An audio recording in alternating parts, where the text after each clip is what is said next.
तो गाइस पहले आप इस क्लिप को देखिए। Wide, Muller gets it, and he gets plenty of it, does he? No!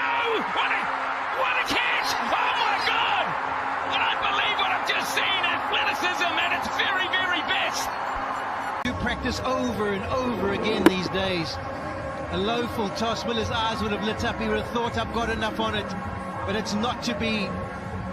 Simply brilliant from Surya.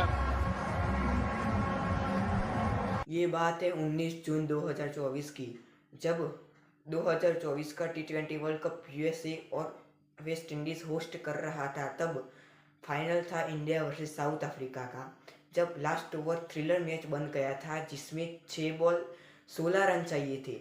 उसमें डेविड मिलर ने हार्दिक पांड्या की बॉल पर सीधे एक शॉट उछाल दिया था। उससे सूर्य कुमार यादव ने बाउंड्री कैच पकड़ लेकर हिस्ट्री रच दी थी और इंडिया को सेकंड ट्रॉफी जितवाई थी।